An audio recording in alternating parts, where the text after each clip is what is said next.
Welcome and thank you for taking the time to join this webinar on Meaningful Use. My name is Kash and I'm one of the Meaningful Use coaches here at MTBC.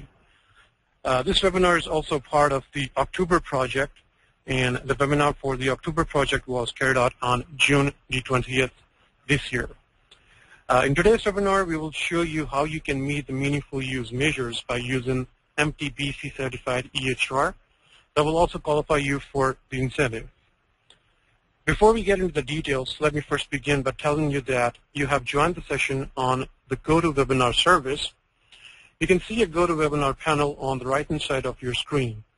The GoToWebinar service allows you to ask questions using the GoToWebinar panel. If you need to minimize the panel or get it out of the way, use the orange arrow that you can see at the top right-hand side of your screen. If you want to ask a question at any time, there's a question section of the GoToWebinar service. Open up the question section, enter your question, and submit it. We will try to answer all of your questions at the time they are asked or at the end of the session. If we are not able to get to your questions during this webinar, we will respond to you by email.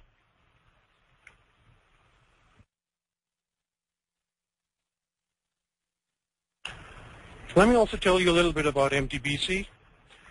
We have been in business since 1999, and we have clients in the 35 unique specialties in 43 states across the country.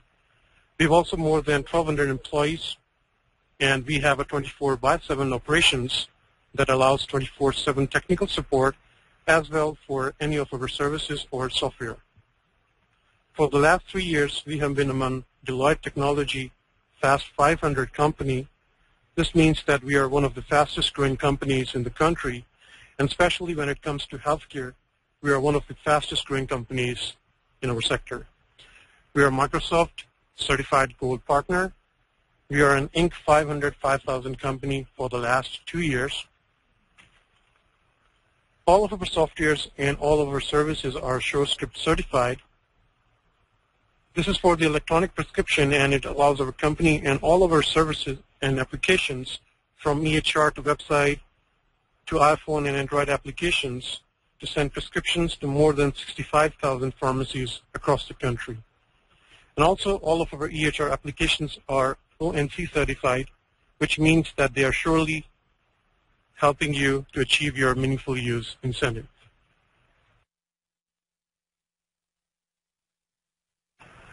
I'm sure you all must have heard about Medicare Meaningful Use incentive many times, but how much is that incentive that we are talking about?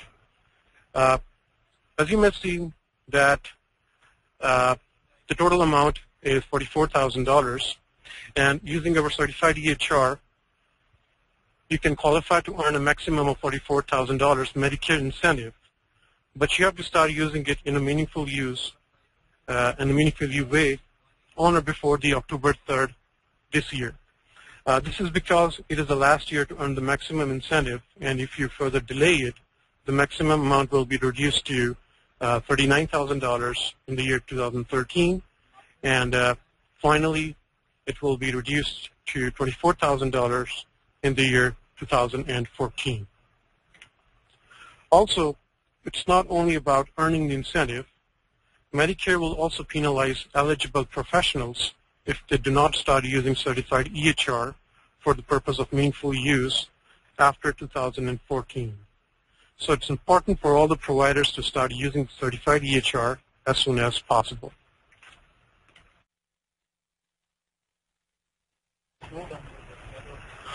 As we discussed in our previous webinar, earning Meaningful Use incentive requires eligible providers to meet a minimum set of requirements. What are these requirements? First of all, you can see on your screen that we have 2 different categories. One of them is core, and the other one is menu. In today's session, we're going to discuss about core, which are also mandatory requirements. And for the menu, the provider has to choose 5 of them. So these together are going to make you a meaningful user. So let's get started, and let me switch over to our EHR, where I'll be showing you how you can meet the requirements by using our certified EHR technology.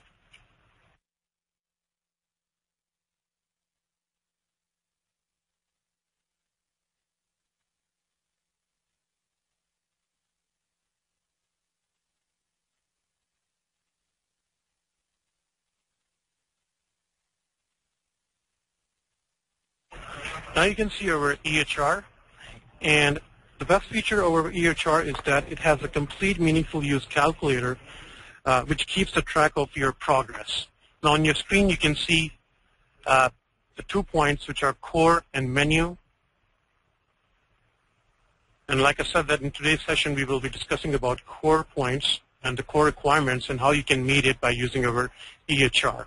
So let's get started with first point, which is CPOE for medication orders that you can see, that is C01. And before I get started, let me tell you that a provider has to use this EHR for 90 consecutive days. What we call the meaningful use means that a provider must be using this EHR for 90 consecutive days. The first thing you got to do is that you have to select your 90 days reporting period. Let's suppose my reporting period starts from 1st May till the July 27th.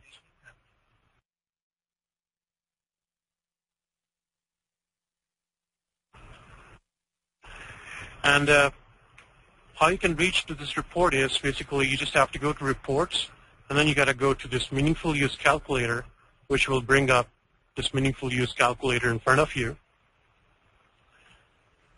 Now first you have selected your 90 days reporting period, then you have to select the provider. Like this EHR has the functionality to be used for more than one provider, so like you can have multiple providers in one single EHR as well. And then you got to calculate to see your progress. So once I'm going to calculate it, it will show me what are the points that I already have covered, what are those that I need to work, and it will completely show me the progress, how am I doing on my meaningful use.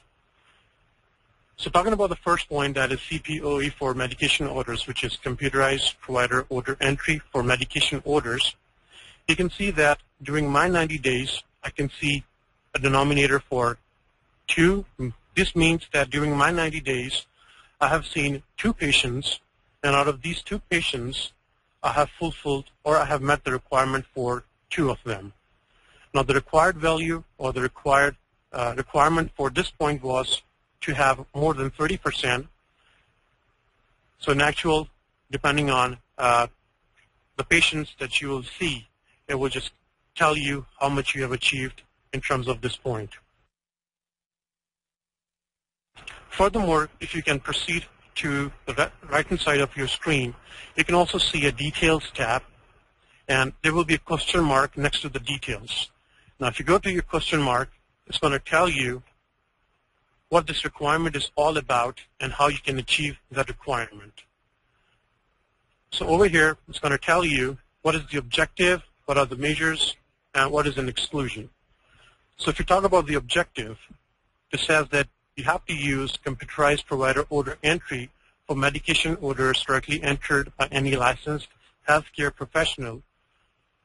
And the measure is that you should have more than 30% of all unique patients that will have at least one medication in their medication list, or there will be an indication that there is no active medication.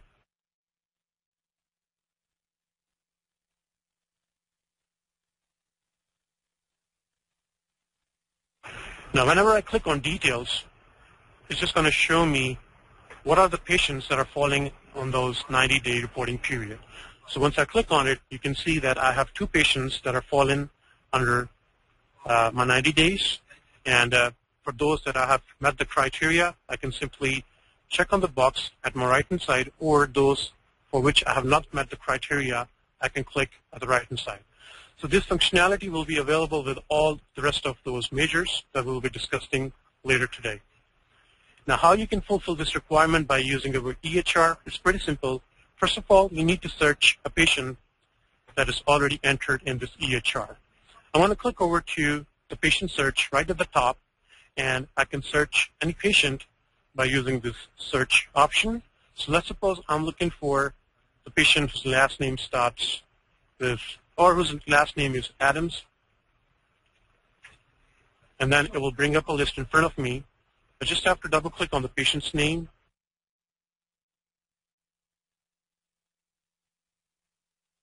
and then I just have to go to the charts where I will be documenting the clinical aspects of this patient.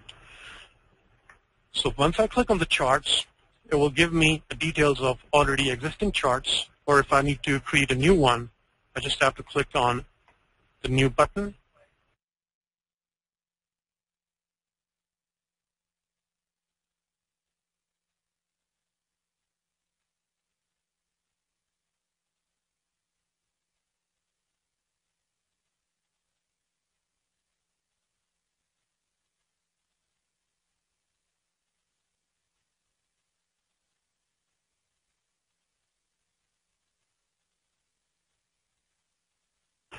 So now I can see a view of my chart.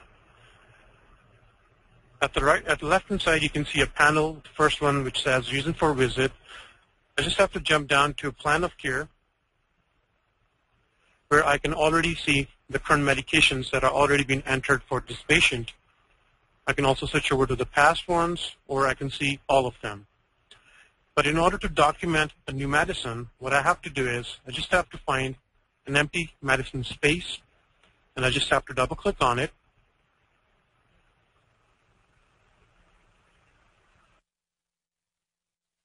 It will bring up another window where it's going to tell you the provider's name, what type of prescription is that. So for this point, it's not necessarily to be an e-prescription. I can switch over to just a prescription. There's no need for the pharmacy to be here because we don't need to send it as an electronic prescription. And finally, I just have to type a medicine. So let's suppose I need to prescribe a Lipitor to this patient. Just going to double-click on this medicine name, and I can even select my SIG. Let's suppose that is 1 tablet daily. I can type in the quantity, the days to supply, any refills. So once I'm done, I just have to click OK right at the bottom, and in this way, this medicine will be entered in the patient's chart. So this is how you can achieve, or this is how you can meet the first point, which was computerized provider order entry for medication orders. Now going down to the second option, which is drug interaction checks. As you can see in the required value, this is, you can clearly see that it says enabled. This means that over here, we're talking about a functionality of this point. So what this functionality is,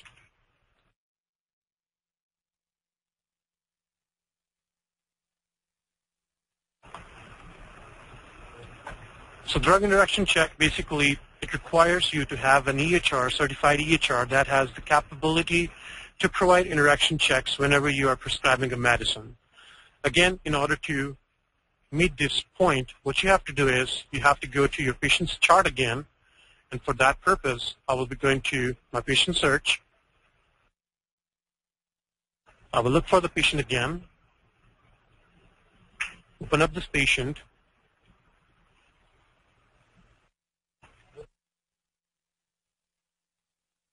then I'll go to the charts,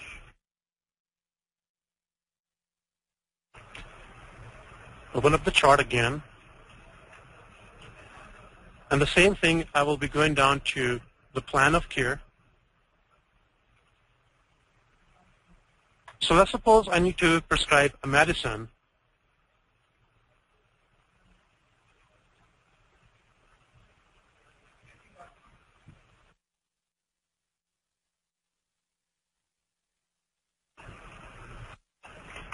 So let's suppose this time I'm trying to prescribe penicillins.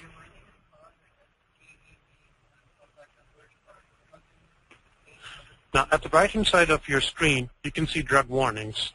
The first one you can see would be drug to drug, and the second one would be drug to disease. So over here, it's going to give you an alert that in the charts, in the previous history of this patient's chart, somewhere you have mentioned that the patient has an allergy, which is drug to disease, and that's why it is giving you an alert over here. So for this point, CMS wants the users, the providers, to adopt such an EHR that has the capability to provide those interaction checks. And you can see that this is a built-in feature of our EHR. Going back to the calculator,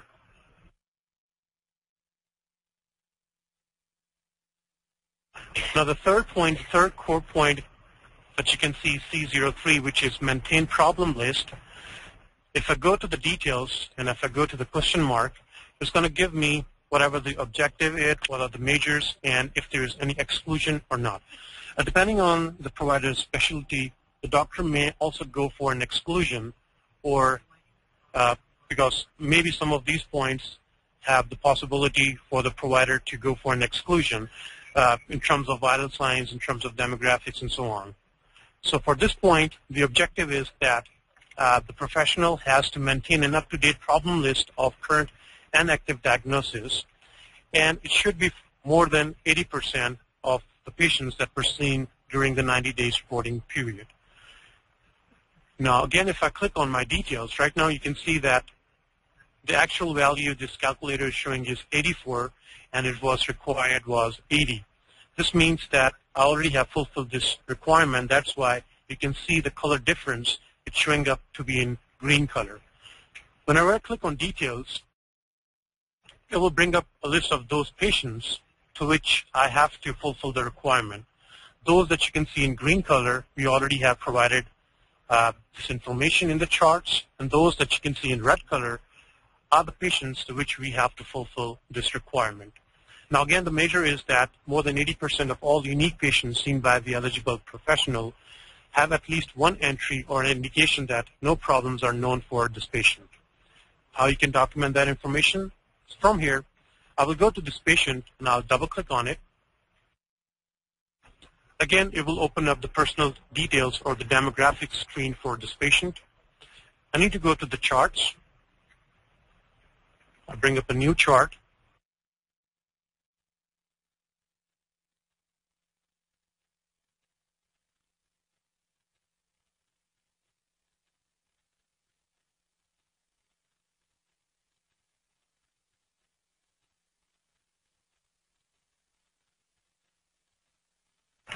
All right, so once I'm in the chart section, I need to go down to Office Tests and Assessments tab that you can see at the left-hand side of your screen.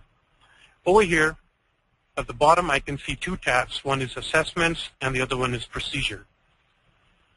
So let's suppose I need to document an assessment which is active, which is a known assessment, which is a known problem of this patient. I'll simply click on this diagnosis, and it will bring up my mostly used diagnosis in front of me. So this also depends on any specific field of the provider. So let's suppose I have diagnosed that this patient has this and this as an active. I'll click on OK. And you can see the status is active. Once I'm done, I can simply close this chart. But there was another option which says that either you have to document if a patient has a known problem or an indication that there are no known problems. So for no known assessments, by default, whenever you're going to open up a chart, it will be checked. This means that if there's no known assessments, you don't actually have to click on it again and again. It will be automatically checked in as soon as you create a new chart. So once you're done, you just have to close it, and in this way, you will be fulfilling the requirement for this point. And again, if I refresh my screen, you will now see that this patient, the color has turned in green, means that we have fulfilled the requirement for this patient as well. Let's go to another core measure. Going down to the core measure number 4, which is e-prescribing. Another great feature of this EHR is that a user can prescribe electronically by using this EHR. But let's go and have a look into the requirements. So the requirements are that there should be electronic prescription generated and transmitted through this EHR, and it should be done for more than 40% of all the patients. Now you can see that there is an exclusion for this point as well, which is that an eligible professional who writes fewer than 100 prescriptions during the EHR reporting period which are the 90 days, that provider can always go for an exclusion. So let's have a look how you can fulfill this requirement. Again, I will simply click on the details just to make sure what are the patients that I need to work, because these patients are fallen under the 90 days reporting period. So once I'm done, I can simply double-click on this patient's name. It will bring up the demographics screen in front of me.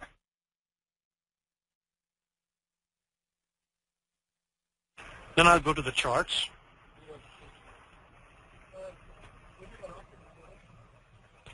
I'll open up a new chart.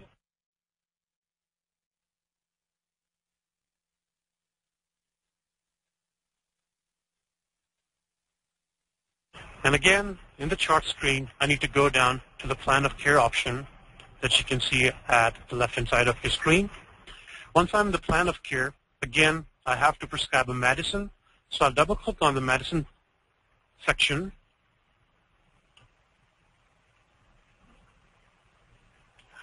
I'll just make sure that I have selected the correct prescriber for this patient. Then I have to make sure that I have selected e-prescription. This means I have to send this prescription electronically to the pharmacy. Now, in the patient demographics, if you already have documented a default pharmacy for this patient, it will be already showing it over here. But if not, then you can always click on this plus or the add sign, and you can add the pharmacy within your area, within your state, or you can look for all the pharmacies to which you can send it electronically. So you can search it by typing the pharmacy name, or in order to further find any specific pharmacy, you can even type your zip code, you can even type your city, or you can type your state over here. So once you're done with the selection, that pharmacy will appear over here. Then you have to type in your medicine. So for example, again, I need to prescribe a Lipitor.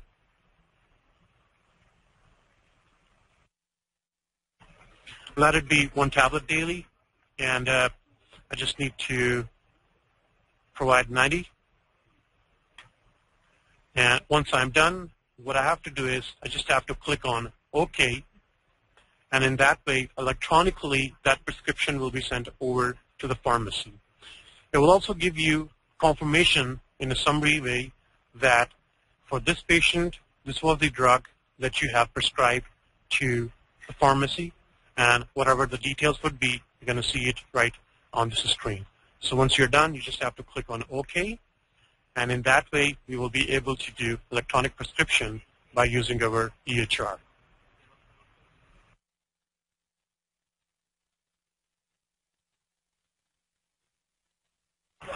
Right, we're going to move over to the next point, the next core point. So next core point is active medication list.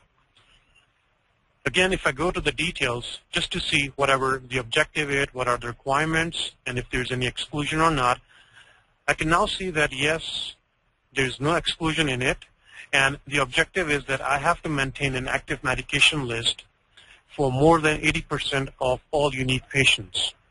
Or if there's no active medication for any of the patients that I have seen during the 90 days reporting period, there should be an indication that the patient is not currently prescribed any medication.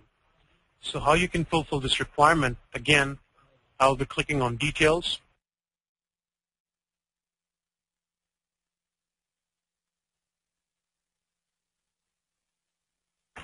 And then you just have to select the patient.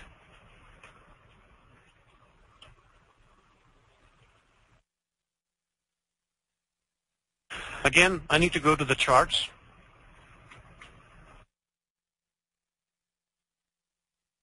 All right, I'll open up the chart for that specific day of service. Again, I will be going to the Plan of Care tab. And like it was mentioned that if there is an active medication for this patient, it should be documented over here. If not, then there should be an indication that there are no known active medicines for this patient. So if I can scroll over to the right-hand side of my screen, I can see an option that says no medicine. So what I have to do is I simply have to check on this box in case if there is no medicine for this patient. There's no active medicine for this patient. But again, if the patient is prescribed any active medications, then what I have to do is I have to simply click on this medicine tab again.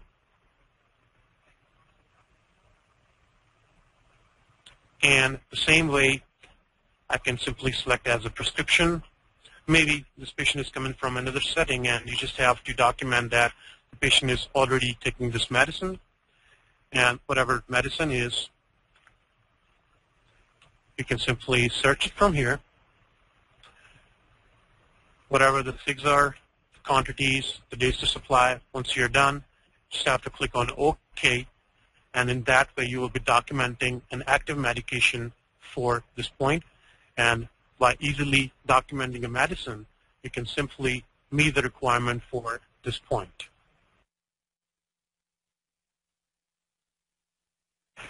Coming to the next point, which is core number 6, that is medication allergy list. So let's have a look. What are the details? What are the requirements? So the objective is that the provider has to maintain an active medication allergy list. And it should be done for more than 80% of all unique patients that were seen by the eligible professional during the reporting period. Again, if there are no known active medication allergies, then there should be an indication documented within this EHR that this patient does not have any active allergy.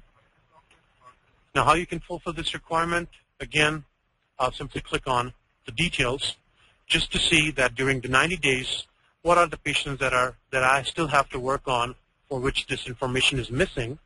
So I'll simply double-click on the patient's name. It will open up the patient's demographic screen in front of me. From there, right at the top, I can see the charts button. So I can simply click on the charts button.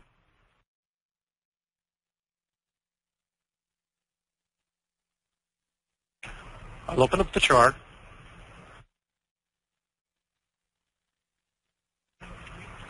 So within the first option, which says reason for visit, vital sign, and allergies, I can document this information. So if I go down further to the right-hand side panel of this EHR, right at the bottom, I can see the allergies.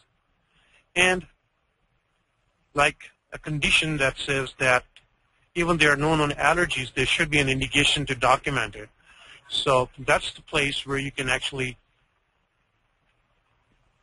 document that this patient does not have any known allergies. But in case if this patient has some known allergies, then you just have to go to this allergies tab, just double click on it, and then over here it will allow you to type any allergy. So let's suppose this patient has an allergy with penicillins, and maybe that's severe. What type of allergy is that? That is a drug allergy, and we only have to document the active allergies, so you can have it active. Any reactions the patient had once the patient took this medicine and so on, you can always document it over here. So once you're done, you just have to click on OK, and just have to close this chart. So if I go back to my reports, and if I click on refresh, you can now see that I have fulfilled the requirement for this patient for this point.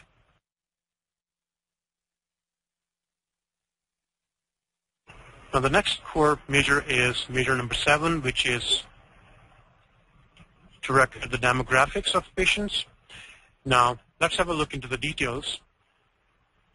What CMS wants is that the eligible professionals should be using a certified EHR, and in this EHR they should be documenting these 5 important details in terms of demographics, which are preferred language, gender of the patient, race of the patient, ethnicity, and finally the date of birth. Now how you can document it, again, if I go to my patient search, or if I click on the details to find out what are the patients that I am missing this information, I can simply double click on the patient's name. The first screen that shows up would be the demographics screen, the personal details. So over here, I can document it. So in this case, let me just go ahead and create a new patient.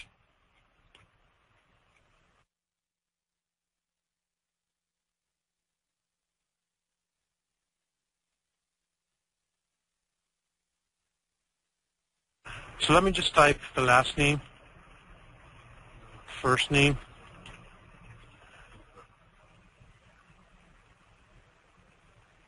and let me document the date of birth for this patient.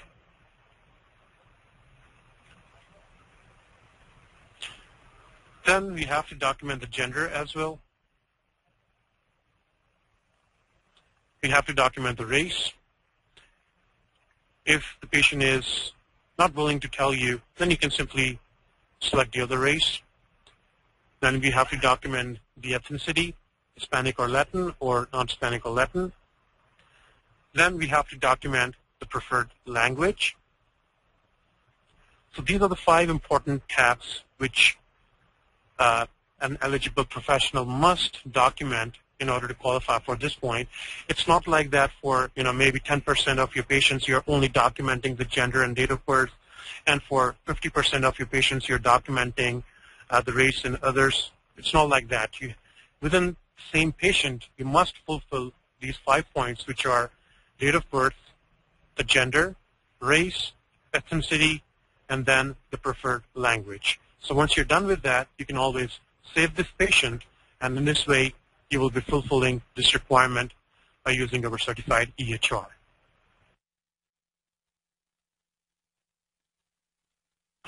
Going down to the next core measure, which is measure number 8, that is to record vital signs of your patients.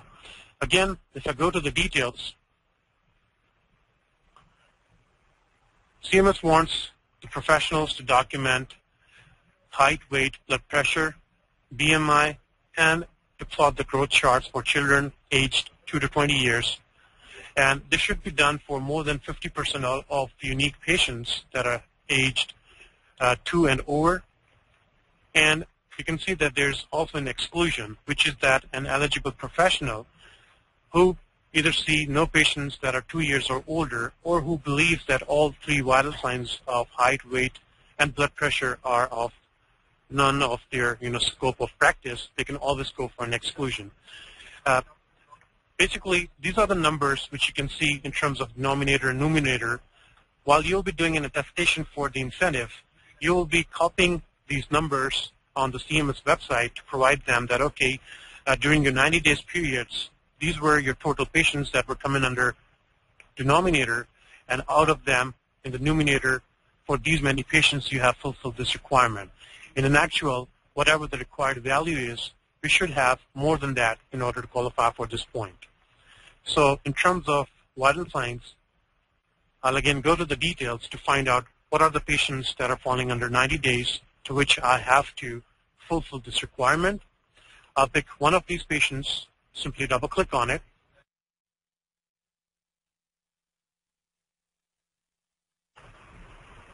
And then, again, I need to be going to the charts. Create a new chart.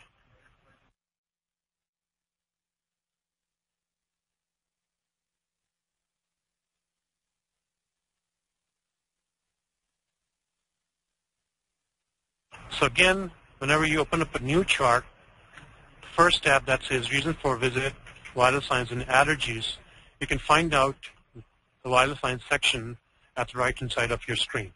So over here, I can simply document whatever the weight of this patient is. I can also document the height. And automatically, it's going to calculate the BMI for me. I don't have to, calculate it separately. Whenever you type in the weight and height, it will automatically calculate the BMI. Also, I have to document the blood pressure. So let's suppose this patient had 120/80. So once I'm done with that, I can simply close this chart. And whenever I go back to my report, I may now see that I have met the requirement for this patient. So it's in this pretty simple way, you can simply document the vital signs for your patients, and it should be done for more than 50% of the patients that were seen during the 90 days of your reporting period. So going down to the next point, which is core measure number 9, that is to record the smoking status of patients. And again, if I go to the details to see what is the objective, what is the measure, and if there are any exclusions or not, I may now see that I have to record the smoking status for patients who are 13 years or older. And I should be doing it for more than 50% of patients. And if I have a practice that I do not see any patients who are 13 years or older, I can also qualify for an exclusion, means that I do not have to use this point in a meaningful use way. I can always go for an exclusion. Now let's go and have a look how you can fulfill this requirement. Again, I will be clicking on this Details tab to find out those patients that are falling in under the 90 days, and those that are in red color, I need to fulfill the requirement for those patients. So I'll simply double-click on it.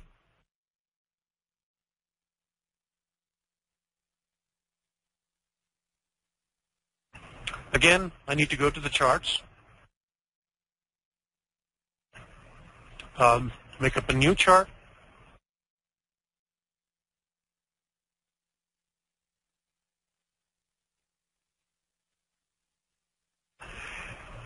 and at the left-hand side where you can see the option that says social history and family history, I need to click on that option. Within this option, you may now have the possibility to document the smoking status of this patient. So under the tobacco use, I can simply click on the status option, and I can document if this patient is current everyday smoker, someday smoker, former smoker, never smoker, or unknown. If the patient is not willing to tell you, you can select this option. So let's suppose in this case this patient is never smoker. I'll click on it, and I'll simply close this chart. Let me go back to my report to see if I have fulfilled this requirement for this patient or not. So I'll click on refresh, and now you can see for this patient, this requirement has been met. And in this pretty simple way, you can always meet the requirements for the rest of your patients. And again, you do not have to do it for all of your patients. You only have to do it for more than 50% of those patients that were seen during your 90 days reporting period. That 90 days can be any 90 days, but they should be consecutive. And like we mentioned earlier, that to get the maximum incentive, this is the last year to qualify for the maximum incentive. That will be for $44,000. So if you won't start using it for the next year, it will be $39,000. And again, if you further delay it, you will only get $24,000. And after that, Medicare will start penalizing the eligible professional for not using any certified EHR in a meaningful use way. Going down to another core point, which is core number 10, that is clinical quality measures.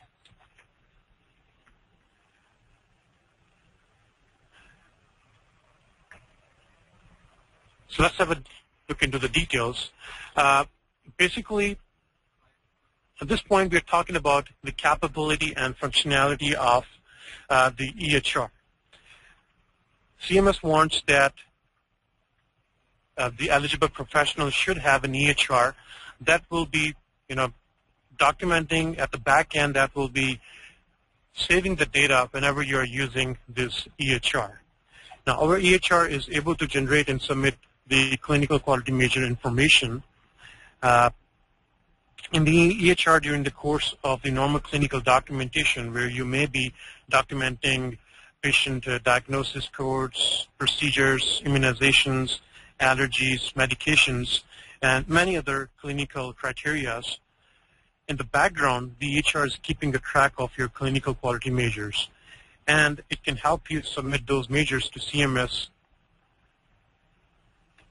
Now, for instance, let me just show you how you can pull up this report depending on, like I said, that depending on your documentation of diagnosis codes, procedures, immunizations, at the back end, the EHR will automatically keep a track of the activity. So for that purpose, I'll go to the reports,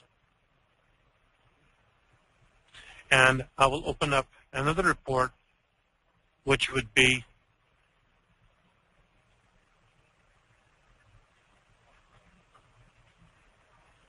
the clinical major reporting. Now over here you can see that there are up to 20 different majors that are being, that the EHR is keeping a track at the background. So depending on diabetes, depending on hypertension, depending on childhood immunizations, asthma, whenever you're documenting any of these in your claims, in your charts, at the back end, the EHR will be documenting this information. So in order to view, you just have to, first of all, select the provider. And so let's go down to this adult whale screening and follow-up. Basically, the rule is that are we documenting BMI information for our patients, then the EHR will keep a track of what percentage of those patients have a BMI that falls outside of a normal range, and also if a follow-up plan is documented for those patients or not. So if I click on this option, I will then select my 90 days reporting period, which started from May 1st till, let's suppose, July the 27th, and I click on search. So this EHR will basically show you if any of the requirements have been met or not, or depending on your practice, if you are documenting these details, if this EHR has kept a record of that or not. Same goes for diabetes. For instance, high blood pressure control in diabetes. This means that if the patient has diabetes, then the CMS would like to know what percentage of your patients have their blood pressure under control. So again, if I select on this one, I'll simply click on search. And then it's just going to show me if I have met any requirement for this or not.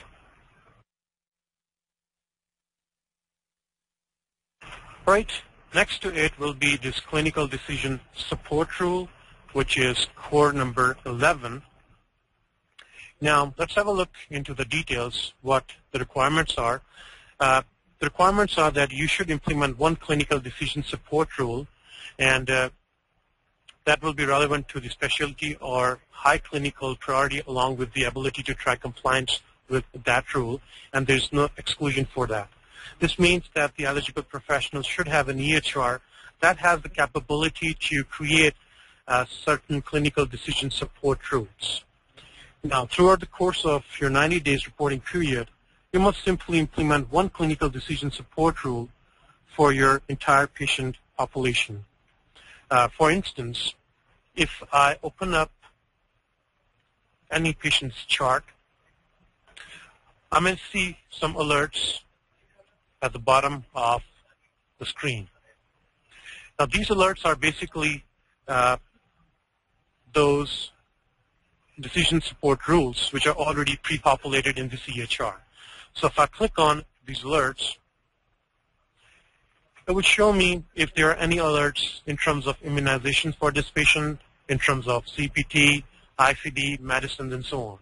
So right now I can see that, yes, there are a couple of CPT alerts created for this patient, and that's why I can see an alert within this EHR. So let's have a look how this alert is created by using our EHR. For that purpose, first of all, you need to go to your System Management tab that you can see right at the top. You got to go down to Disease Management Guideline. Within this option, you have to select Disease Management Guideline. Now, let's suppose I need to create an alert or a reminder for my female patients that they should come up for a comprehensive physical exam on yearly basis. So what I will do is I'll simply click on New, And like I said, that I'm only concerned about the females, so the gender I will select would be female. Age, let's suppose that is greater than 45 years. And then I need to have a procedure, which is a comprehensive physical exam. So I'll simply click on this plus sign, and I can search it by tapping the details.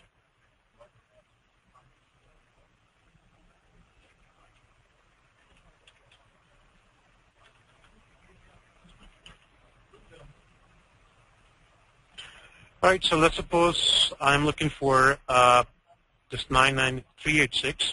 I can simply double-click on it. And I need a reminder and alert after, let's suppose, every year. And if I need to keep any note, I can always tap in a note, and I can simply save it. So once you have created this alert, whenever you open up a chart for all those patients that are female and whose age is greater than 45 years, in the charts you will see an alert that will be showing that this patient has to come for a comprehensive physical exam. So this was about a functionality of this EHR, that does this EHR has the possibility to create those clinical decision support rules that I already have shown you that yes, it does have the possibility to create those rules. Going down to another point, which is core number 12, that is electronic copy of health information. And if I go to the details, it will tell me that an eligible professional has to provide patients with an electronic copy of their health information, that is including diagnostic tests results, problem list, medication list, and the medication allergies. And it's only done upon their requests. It should be done for more than 50% of all the patients during the reporting period, and it should be provided within 3 business days. Now you can see there's also an exclusion, which is that an EP that has no request from the patients can always go for an exclusion. Now, the MTBC EHR is directly integrated with MTBC's PHR service, that is Personal Health Record Service. As an MTBC client, we will build, design, and host a website for you and for your patients. So on that website, the patients can access information about your practice, your working hours, your accepted insurances, directions, and many other information that will be important for the patients. Also, through this EHR, what you can do is you can simply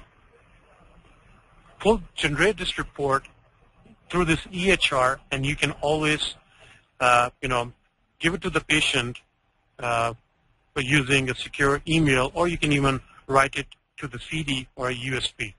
Now, how you can pull this report?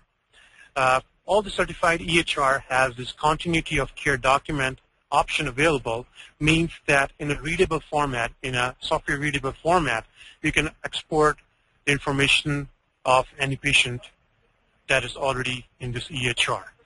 So for instance, I'll open up a patient just to make sure if I have sufficient information about this patient. So in the personal details, I may see that, yes, this patient has an insurance listed. This patient also has some health summaries. So what I'm going to do is I'll simply go to the file, I'll go to the continuity of care document, I'll click on export continuity of care document.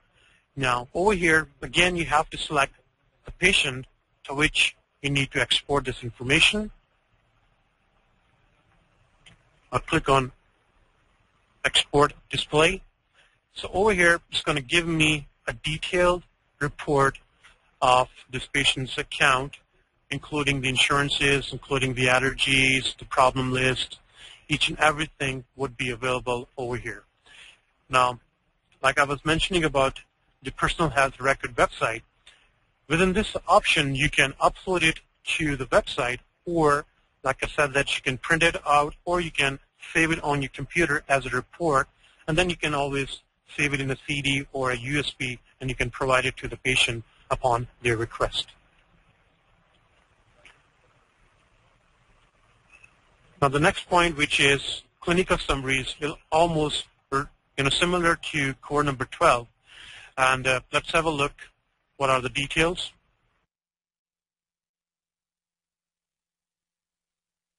Now the details over here are that you should provide clinical summaries for patients for each office visit, and it should be done for more than 50% of all office visits within 3 business days. Now, an eligible professional who has no office visit during the EHR reporting period can always go for an exclusion. So at this stage, like I was referring to the PHR, what happens is that either you can export it by using a continuity of care document, or I'm just going to show you the PHR that we can design for our clients that the patients can access and so on. Now, a patient can simply log in to this personal health record website by typing a username and a password. Just bear with me. Let me just go ahead and log in again.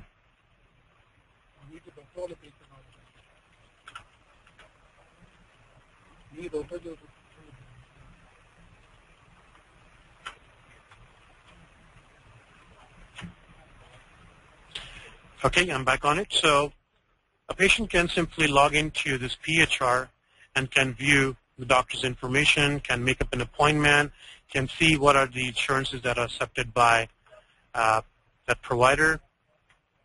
And over here, if the patient needs to go to the health history, from here the patient can see all the assessments, medications, allergies, procedures, and immunizations in terms of their days of service and so on. So in that way, there won't be any need for the office staff or the eligible professional to, print it out from the EHR or to save it on a USB and so on. You can always give the access to any of your patients. They can access this information right from this website.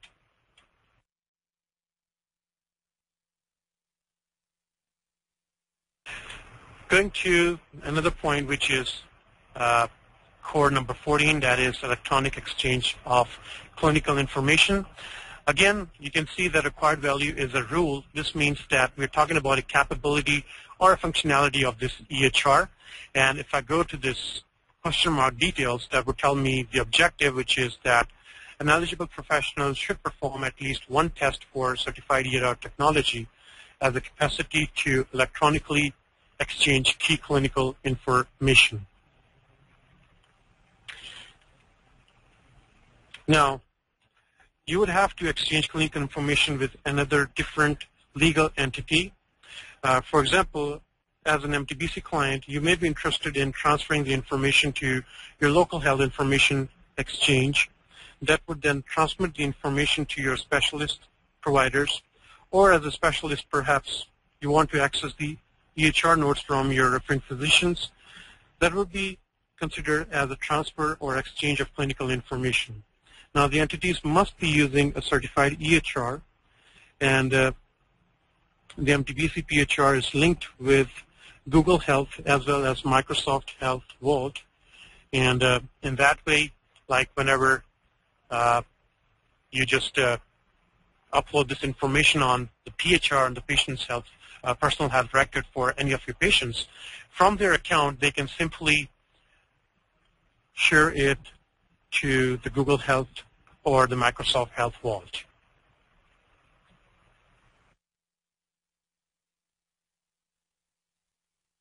Now, coming to the last point, which is core number 15, the measure number 15, that is protect electronic health information. This basically means that this EHR has the capability to conduct security risk analysis, just to find the gaps or any required updates which are required for the security analysis. And this MTBC EHR provides a series of audits, logs, and security reports. For instance, I just have to go to File, and over there I can see the audit logs, In this case, I'll simply go to the journal log. Now, I can see a series of those log types. For instance, I need to know that, if there are any updates in terms of patient allergies from this date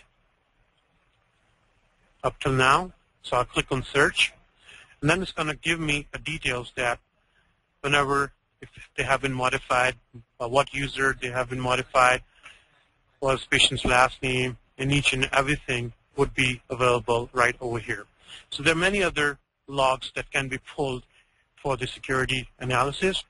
Also, within this EHR, you can create different user accounts. Means that if you go to your user manager,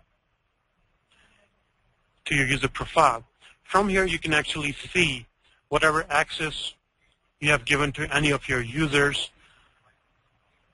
And from here, from time to time, you can give or you can take away the access so that any of your user may not access any information that is not relevant for that staff member.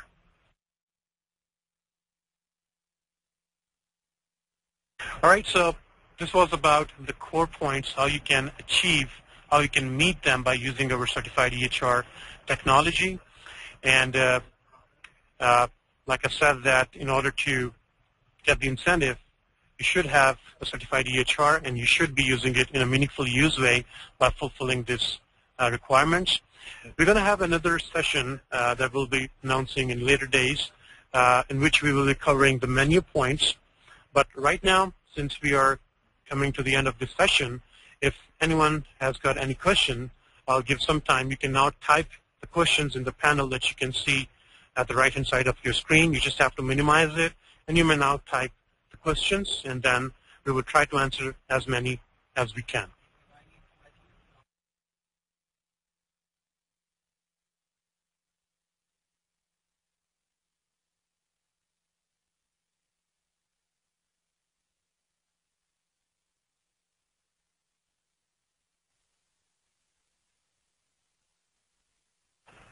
All right, thank you, everyone. So we've got a couple of questions over here. Now, the first question is that, is the window closing for attestation for Medicaid?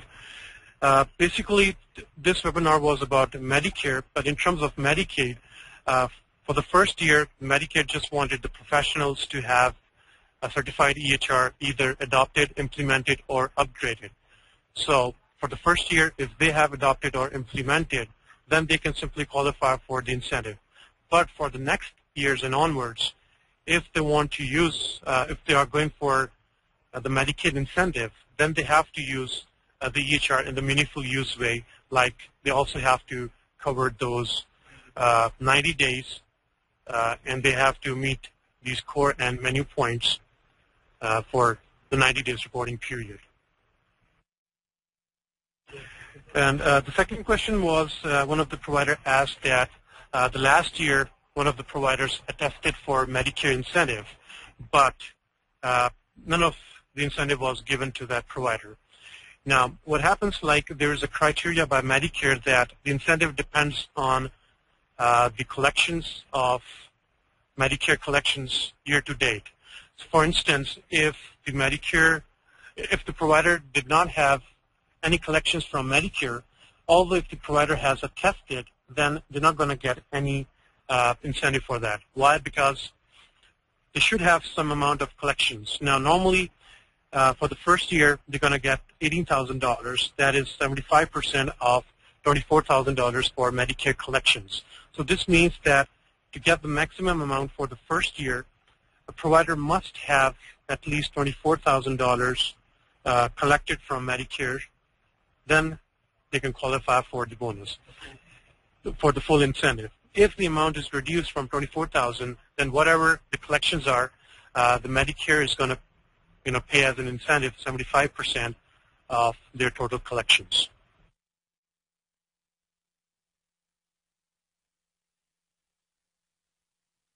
All right, since we are short of time, I apologize. We cannot answer all the questions during the session since the time is about to end. Now, on your screens, I will like you to please note down our contact details. For Meaningful Use coaches, you will have our contact number and our email address. And those clients that need to know more about our products, about our services, they can always contact MTBC Sales.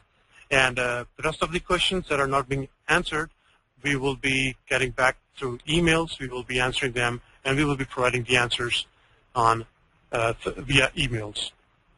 Once again, I thank everyone for joining this webinar, and we will just go with another webinar to cover the menu points. Thank you, and have a very good day.